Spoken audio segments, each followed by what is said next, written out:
तो आइए इस नए अध्याय के रचनाकार, भारत की यश गाथा के रचनाकार अपने प्रिय प्रधानमंत्री जी को आमंत्रित करते हैं। उनके संबोधन के लिए लहराते हुए अपने तिरंगे के साथ आप सभी की तालियों के बीच में माननीय प्रधानमंत्री जी से निवेदन है, आप हमारा मार्गदर्शन करें, हमें अपना आशीर्वाद दें।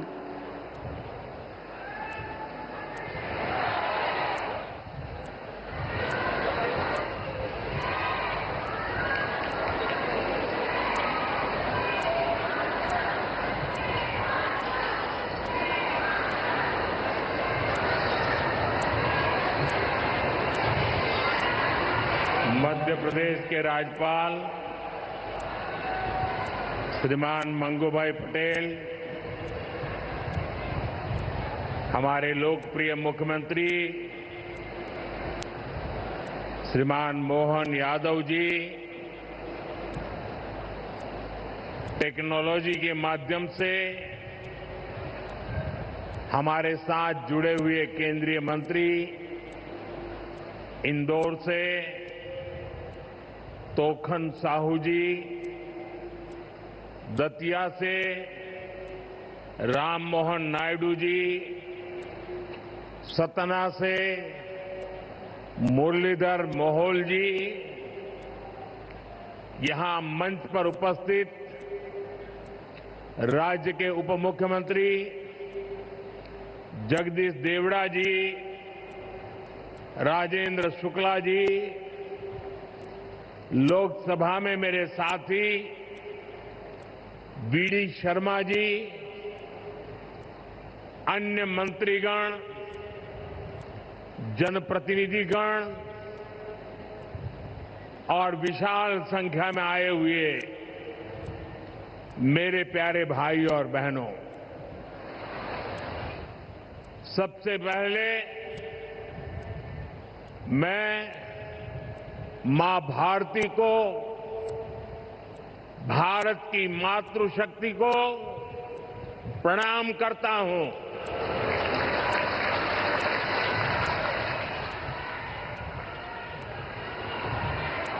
आज यहां इतनी बड़ी संख्या में माताएं, बहनें, बेटियां हमें आशीर्वाद देने आई हैं। मैं आप सभी बहनों के दर्शन पाकर धन्य हो गया हूं।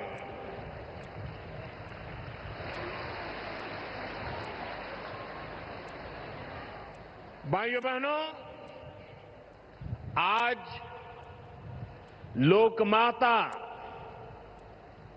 देवी अहिल्याबाई होलकर जी की 300वीं जन्म जयंती है। 140 करोड़ भारतीयों के लिए ये अवसर प्रेरणा का है। राष्ट्र निर्माण के लिए हो रहे भगीरथ प्रयासों में अपना योगदान देने का है। देवी अहिल्याबाई कहती थी कि शासन का सही अर्थ जनता की सेवा करना और उनके जीवन में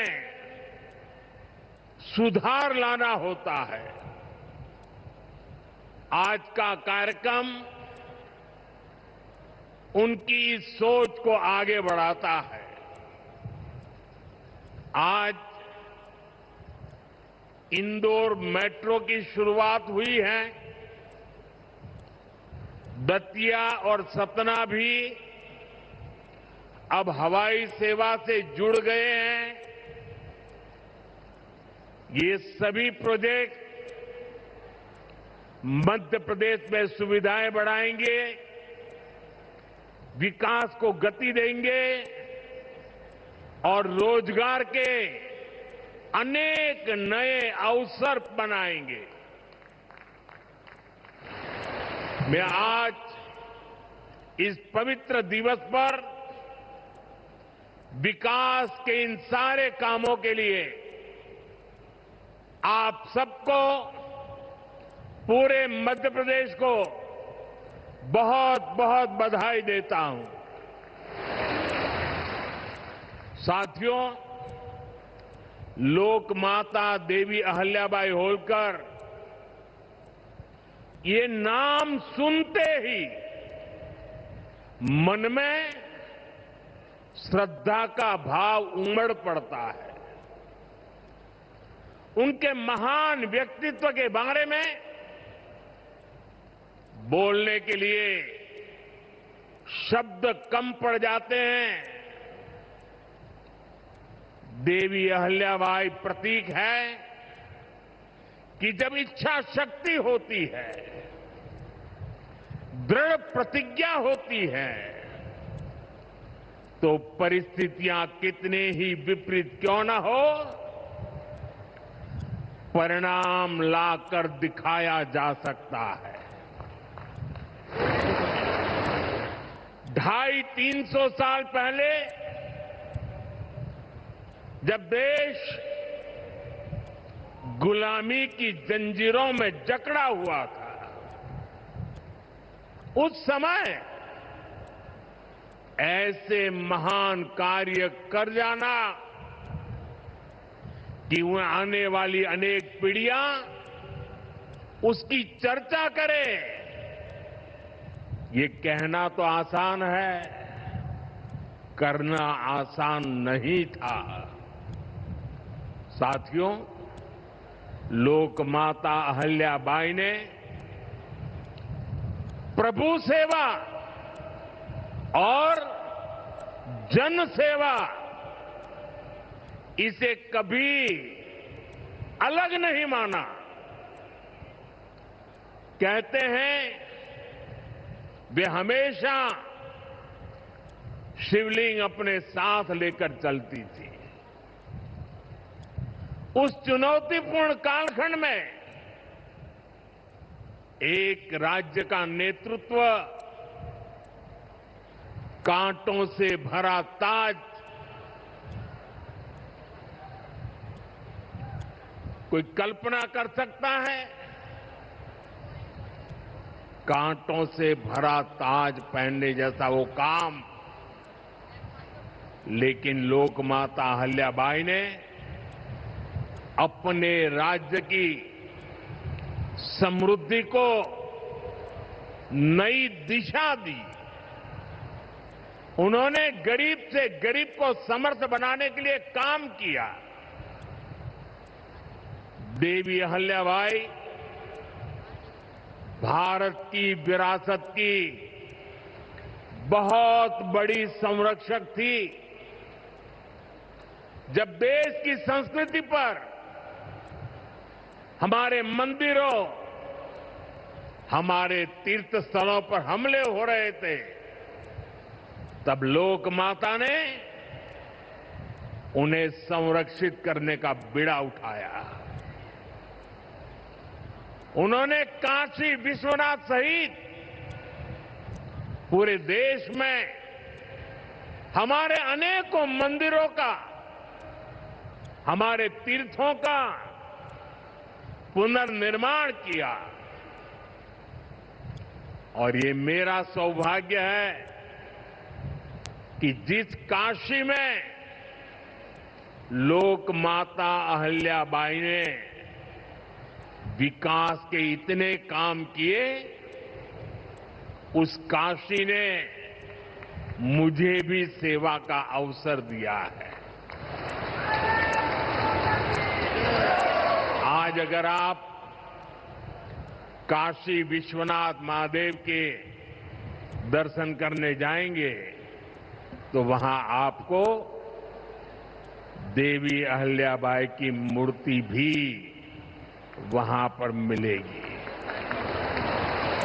साथियों, माता अहल्याबाई ने गवर्नेंस का एक ऐसा उत्तम मॉडल अपनाया जिसमें गरीबों और वंचितों को सबसे ज्यादा प्राथमिकता दी गई। रोजगार के लिए, उद्यम बढ़ाने के लिए उन्होंने अनेक योजनाओं को शुरू किया। उन्होंने कृषि और वन उपज आधारित कुटीर उद्योग और हस्तकला को प्रोत्साहित किया। खेती को बढ़ावा देने के लिए छोटी छोटी नहरों की जाल बिछाई, उसे विकसित किया। उस जमाने में आप सोचिए 300 साल पहले जल संरक्षण को बढ़ावा देने के लिए उन्होंने कितने ही तालाब बनवाए। और आज तो हम लोग भी लगातार कह रहे हैं, कैच द रेन, बारिश के एक एक बूंद के पानी को बचाओ। देवी अहल्या जी ने 250-300 साल पहले हमें एक काम बताया था। किसानों की आय बढ़ाने के लिए उन्होंने कपास और मसालों की खेती को प्रोत्साहित किया। आज 250-300 साल के बाद भी हमें बार बार किसानों को कहना पड़ता है कि क्रॉप डाइवर्सिफिकेशन बहुत जरूरी है। हम सिर्फ धान की खेती करके या गन्ने की खेती करके अटक नहीं सकते। देश की जरूरतों को, सारी चीजों को हमें डाइवर्सिफाई करके उत्पादित करना चाहिए। उन्होंने आदिवासी समाज के लिए, गुमंतु टोलियों के लिए खाली पड़ी जमीन पर खेती की योजना बनाई है। ये मेरा सौभाग्य है कि मुझे एक आदिवासी बेटी आज जो भारत के राष्ट्रपति पद पर विराजमान है, उनके मार्गदर्शन में मेरे आदिवासी भाई बहनों की सेवा करने का मौका मिला है। देवी अहल्या ने विश्व प्रसिद्ध माहेश्वरी साड़ी के लिए नए उद्योग लगाए।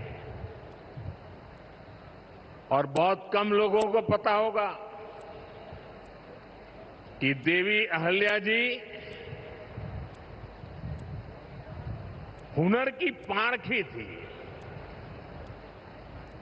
और वो जूनागढ़ से, गुजरात में जूनागढ़ से कुछ परिवारों को माहेश्वर लाई और उनको साथ जोड़ करके आज से 250-300 साल पहले ये माहेश्वरी साड़ी का काम आगे बढ़ाया, जो आज भी अनेक परिवारों का वो गहना बन गया है और जिससे हमारे बुनकरों को बहुत फायदा हुआ। साथियों, देवी अहल्याबाई को कई बड़े सामाजिक सुधारों के लिए भी हमेशा याद रखा जाएगा। आज अगर बेटियों की शादी की उम्र की चर्चा करें तो हमारे देश में कुछ लोगों को सेक्युलरिज्म खतरे में दिखता है। उनको लगता है ये हमारे धर्म के खिलाफ है। ये देवी अहल्या जी देखिए, मातृशक्ति के गौरव के लिए उस जमाने में बेटियों की शादी की उम्र के विषय में सोचती थी। उनकी खुद की शादी छोटी उम्र में हुई थी, लेकिन उनको सब पता था कि बेटियों के विकास के लिए कौन सा रास्ता होना चाहिए। ये देवी अहल्या जी थी, उन्होंने महिलाओं का भी संपत्ति में अधिकार हो, जिन स्त्रियों के प्रति की असमय मृत्यु हो गई हो वो फिर विवाह कर सके। उस कालखंड में ये बातें करना भी बहुत मुश्किल होता था, लेकिन देवी अहल्याबाई ने इन समाज सुधारों को भरपूर समर्थन दिया। उन्होंने मालवा की सेना में महिलाओं की एक विशेष टुकड़ी भी बनाई थी। ये पश्चिम की दुनिया के लोगों को पता नहीं है। हमें कोसते रहते हैं, हमारी माताओं बहनों के अधिकारों के नाम पर हमें नीचा दिखाने की कोशिश करते हैं। 250-300 साल पहले हमारे देश में सेना में महिलाओं का होना, साथियों, महिला सुरक्षा के लिए उन्होंने गांवों में नारी सुरक्षा टोलियां ये भी बनाने का काम किया था। यानी माता अहिल्याबाई राष्ट्र निर्माण में हमारी नारी शक्ति के अमूल्य योगदान का प्रतीक है। मैं समाज में इतना बड़ा परिवर्तन लाने वाली देवी अहिल्यादेवी जी को आज श्रद्धापूर्वक नमन करता हूं, उनके चरणों में प्रणाम करता हूं और मैं उनसे प्रार्थना करता हूं कि आप जहां भी हो, हम सभी पर अपना आशीर्वाद बरसाए। साथियों, देवी अहिल्या का एक प्रेरक कथन है जो हम कभी भूल नहीं सकते। और उस कथन का अगर मोटे मोटे शब्दों में मैं कहूं तो उसका भाव यही था कि जो कुछ भी हमें मिला है वो जनता द्वारा दिया ऋण है, जिसे हमें चुकाना है। आज हमारी सरकार लोकमाता अहिल्याबाई के इन्हीं मूल्यों पर चलते हुए काम कर रही है। नागरिक देवो भव, ये आज गवर्नेंस का मंत्र है। हमारी सरकार विमेन लेड डेवलपमेंट के विजन को विकास की धुरी बना रही है। सरकार के हर बड़ी योजना के केंद्र में माताएं, बहनें, बेटियां हैं। आप भी जानती हैं, गरीबों के लिए 4 करोड़ घर बनाए जा चुके हैं और इनमें से अधिकतर घर हमारी माताओं बहनों के नाम पर है। अब मालिकाना हक मेरी माताओं बहनों को दिया है। इनमें से ज्यादातर महिलाएं ऐसी हैं जिनके नाम पहली बार कोई संपत्ति दर्ज हुई है। यानी देश की करोड़ों बहनें पहली बार घर की मालकिन बनी है। साथियों, आज सरकार हर घर तक नल से जल पहुंचा रही है ताकि हमारी माताओं बहनों को असुविधा ना हो, बेटियां अपनी पढ़ाई में ध्यान दे सके। करोड़ों बहनों के पास पहले बिजली, एलपीजी गैस और टॉयलेट जैसी सुविधाएं भी नहीं थी। ये सुविधाएं भी हमारी सरकार ने पहुंचाई। और ये सिर्फ सुविधाएं नहीं है, ये माताओं बहनों के सम्मान का हमारी तरफ से एक नम्र प्रयास है। इससे गांव की गरीब परिवारों की माताओं बहनों के जीवन से अनेक मुश्किलें कम हुई है। साथियों, पहले माताएं बहनें अपनी बीमारियां छुपाने पर मजबूर थी। गर्भावस्था के दौरान अस्पताल जाने से बचती थी। उनको लगता था कि इससे परिवार पर बोझ पड़ेगा और इसलिए वो दर्द सहती थी, लेकिन परिवार में किसी को बताती नहीं थी। आयुष्मान भारत योजना ने उनकी इस चिंता को भी खत्म किया है। अब वो भी अस्पताल में 5 लाख रुपए तक का मुफ्त इलाज करा सकती है।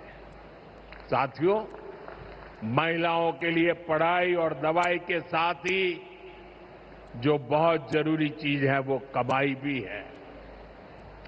जब महिला की अपनी आय होती है तो घर में उसका स्वाभिमान और बढ़ जाता है, घर के निर्णयों में उसकी सहभागिता और बढ़ जाती है। बीते 11 वर्षों में हमारी सरकार ने देश की महिलाओं को आर्थिक रूप से सशक्त करने के लिए निरंतर काम किया है। आप कल्पना कर सकते हैं, 2014 से पहले आपने मुझे सेवा करने का मौका दिया, उसके पहले 30 करोड़ से ज्यादा बहनें ऐसी थी जिनका कोई बैंक खाता ही नहीं था। हमारी सरकार ने इन सभी के बैंक में जन-धन खाते खुलवाए। इन्हीं खातों में अब सरकार अलग अलग योजनाओं का पैसा सीधा उनके खाते में भेज रही है। अब वे गांव हो या शहर अपना कुछ न कुछ काम कर रही है, आर्थिक उपार्जन कर रही है, स्वरोजगार कर रही है। उन्हें मुद्रा योजना से बिना गारंटी का लोन मिल रहा है। मुद्रा योजना की 75% से ज्यादा लाभार्थी ये हमारी माताएं, बहनें, बेटियां हैं। साथियों, आज देश में 10 करोड़ बहनें सेल्फ हेल्प ग्रुप से जुड़ी हैं जो कोई न कोई आर्थिक गतिविधि करती है।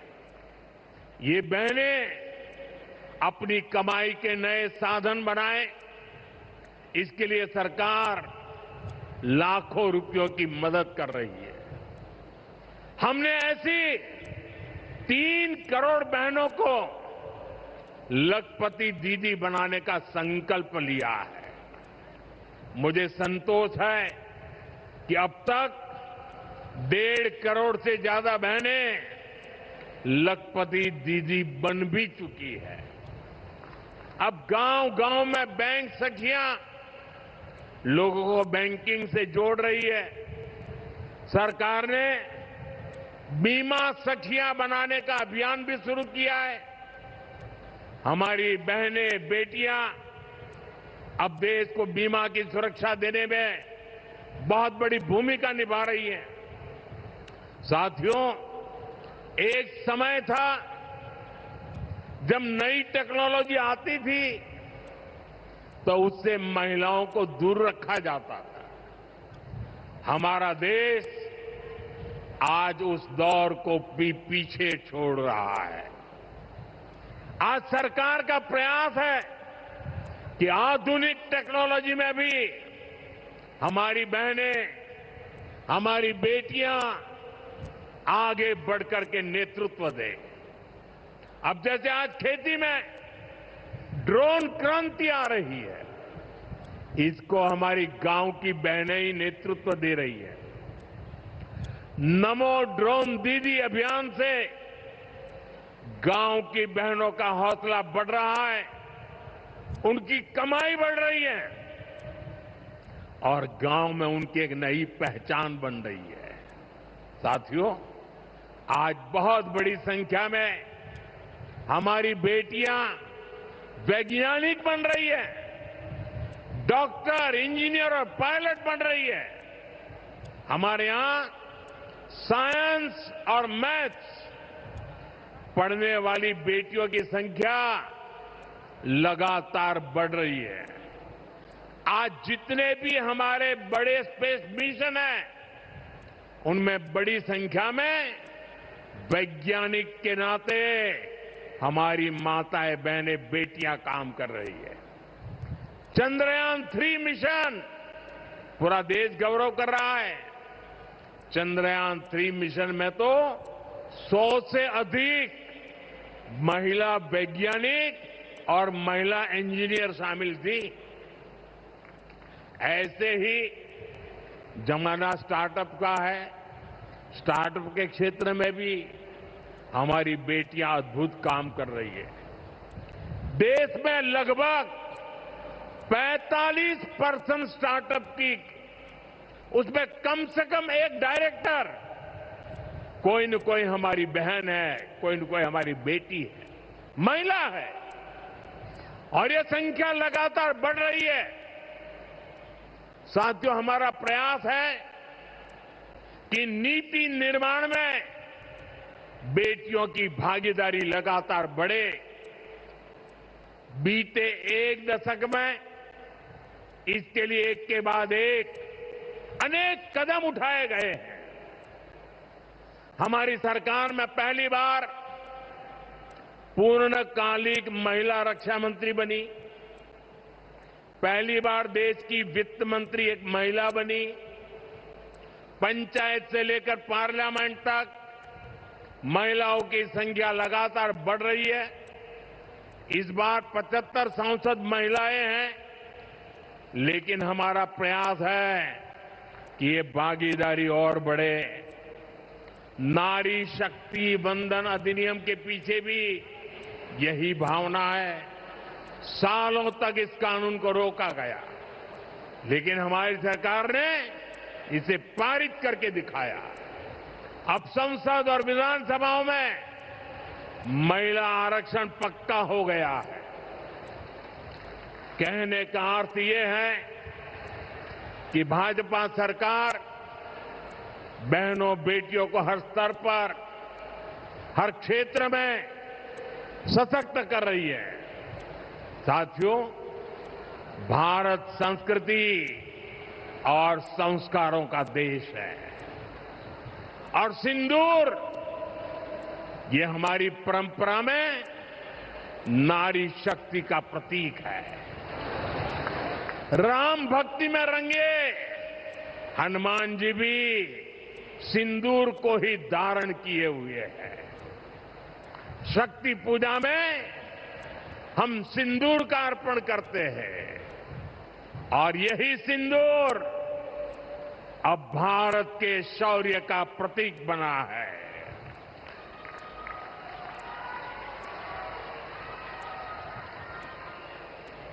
साथियों, पहलगाम में आतंकियों ने सिर्फ भारतीयों का खून ही नहीं बहाया, उन्होंने हमारी संस्कृति पर भी प्रहार किया है। उन्होंने हमारे समाज को बांटने की कोशिश की है और सबसे बड़ी बात, आतंकवादियों ने भारत की नारी शक्ति को चुनौती दी है। ये चुनौती आतंकवादियों और उनके आकाओं के लिए काल बन गई है, काल। ऑपरेशन सिंदूर आतंकवादियों के खिलाफ भारत के इतिहास का सबसे बड़ा और सफल ऑपरेशन है। जहां पाकिस्तान की सेना ने सोचा तक नहीं था, वहां आतंकी ठिकानों को हमारी सेना ने मिट्टी में मिला दिया। सैकड़ों किलोमीटर अंदर घुस करके मिट्टी में मिला दिया। ऑपरेशन सिंदूर ने डंके की चोट पर कह दिया है कि आतंकवादियों के जरिए छद्म युद्ध, प्रॉक्सी वॉर नहीं चलेगा। अब घर में घुसकर भी मारेंगे और जो आतंकियों की मदद करेगा उसको भी इसकी भारी कीमत चुकानी पड़ेगी।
140 करोड़ देशवासियों का बुलंद आवाज कह रहा है, अगर तुम गोली चलाओगे तो मान के चलो गोली का जवाब गोले से दिया जाएगा।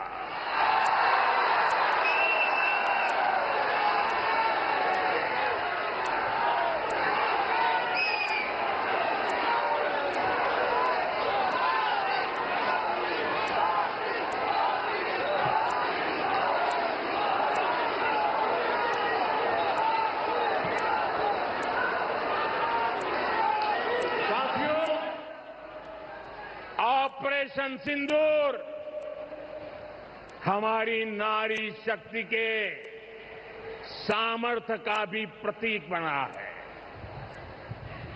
हम सभी जानते हैं कि बीएसएफ का इस ऑपरेशन में कितना बड़ा रोल रहा है। जम्मू से लेकर पंजाब, राजस्थान और गुजरात की सीमा तक बड़ी संख्या में बीएसएफ की हमारी बेटियां मोर्चे पर रही थी, मोर्चा संभाल रही थी। उन्होंने सीमा पार से होने वाली फायरिंग का मुंह तोड़ जवाब दिया।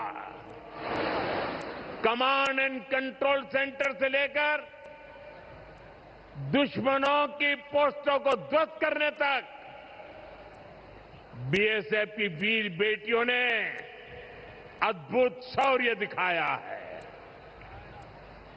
साथियों, आज दुनिया राष्ट्र रक्षा में भारत की बेटियों का सामर्थ्य देख रही है। इसके लिए भी बीते दशक में सरकार ने अनेक कदम उठाए हैं। स्कूल से लेकर युद्ध के मैदान तक आज देश अपनी बेटियों के शौर्य पर अभूतपूर्व भरोसा कर रहा है। हमारी सेना ने पहली बार सैनिक स्कूलों के दरवाजे बेटियों के लिए खोले हैं। 2014 से पहले एनसीसी में सिर्फ 25% कैडेट्स ही बेटियां होती थी। आज उनकी संख्या 50% की तरफ आगे बढ़ रही है। कल के दिन देश में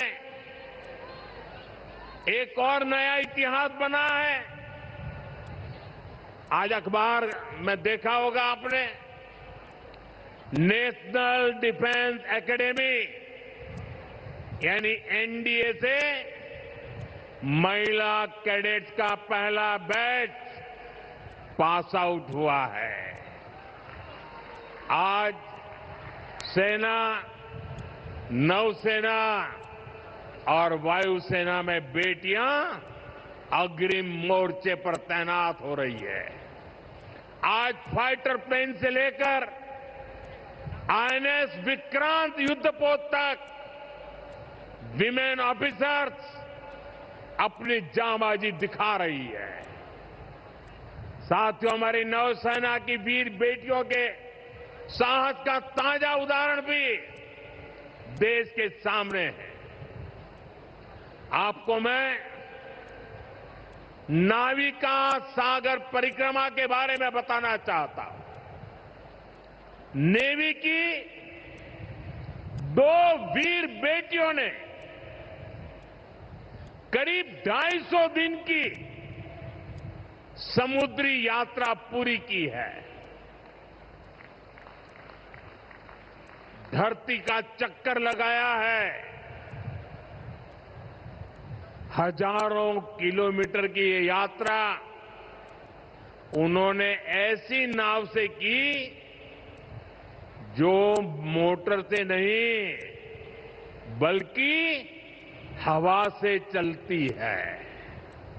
सोचिए 250 दिन समंदर में, इतने दिनों तक समंदर में रहना,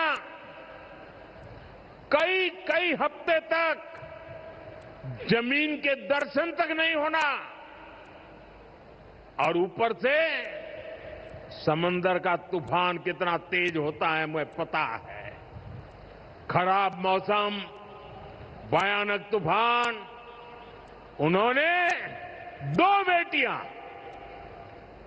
उन्होंने हर मुसीबत को हराया है।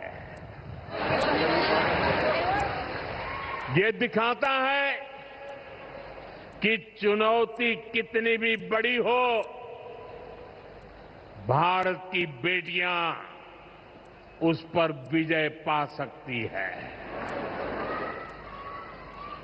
साथियों, नक्सलियों के खिलाफ ऑपरेशन हो या फिर सीमा पार का आतंक हो, आज हमारी बेटियां भारत की सुरक्षा की ढाल बन रही है।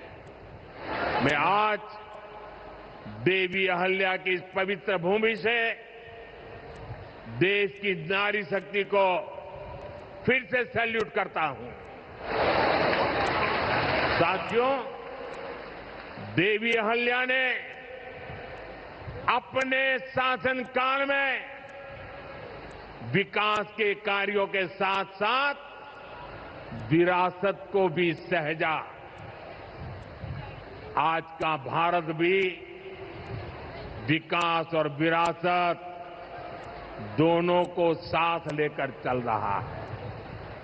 आधुनिक इंफ्रास्ट्रक्चर के निर्माण को देश कैसे गति दे रहे हैं, आज का कार्यक्रम इसका उदाहरण है। आज मध्य प्रदेश को पहली मेट्रो सुविधा मिली है। इंदौर पहले ही स्वच्छता के लिए दुनिया में अपनी पहचान बना चुका है। अब इंदौर की पहचान उसकी मेट्रो से भी होने जा रही है। यहां भोपाल में भी मेट्रो का काम तेजी से चल रहा है। मध्य प्रदेश में रेलवे के क्षेत्र में व्यापक काम हो रहा है। कुछ दिन पहले ही केंद्र सरकार ने रतलाम नागदा रूट को 4 लाइनों में बदलने के लिए स्वीकृति दे दी है। इससे इस क्षेत्र में और ज्यादा ट्रेनें चल पाएगी, भीड़भाड़ कम होगी। केंद्र सरकार ने इंदौर मनमाड़ रेल परियोजना को भी मंजूरी दे दी है। साथियों, आज मध्य प्रदेश के दतिया और सतना भी हवाई यात्रा के नेटवर्क से जुड़ गए हैं। इन दोनों हवाई अड्डों से बुंदेलखंड और विंध्य क्षेत्र में एयर कनेक्टिविटी बेहतर होगी। अब मां पीतांबरा, मां शारदा देवी और पवित्र चित्रकूट धाम के दर्शन करना और सुलभ हो जाएगा। साथियों, आज भारत इतिहास के उस मोड़ पर है जहां हमें अपनी सुरक्षा, अपने सामर्थ्य और अपनी संस्कृति हर स्तर पर काम करना है। हमें अपना परिश्रम बढ़ाना है। इसमें हमारी मातृशक्ति, हमारी माताओं, बहनों, बेटियों की भूमिका बहुत बड़ी है। हमारे सामने लोक माता देवी अहल्याबाई जी की प्रेरणा है। रानी लक्ष्मीबाई, रानी दुर्गावती, रानी कमलापति, अवंतीबाई लोधी, कित्तूर की रानी चेन्नम्मा, रानी गाडिल्यो, वेलु नाचियार, सावित्रीबाई फुले, ऐसे हर नाम हमें गौरव से भर देते हैं। लोक माता अहिल्याबाई की ये 300वीं जन्म जयंती हमें निरंतर प्रेरित करती रहे। आने वाली सदियों के लिए हमें सशक्त भारत की नींव मजबूत करे। इसी कामना के साथ आप सभी को फिर से एक बार बहुत बहुत शुभकामनाएं देता हूं। अपना तिरंगा ऊपर उठा करके मेरे साथ बोलिए, भारत माता की, भारत माता की, भारत माता की, वंदे वंदे वंदे वंदे वंदे वंदे वंदे वंदे वंदे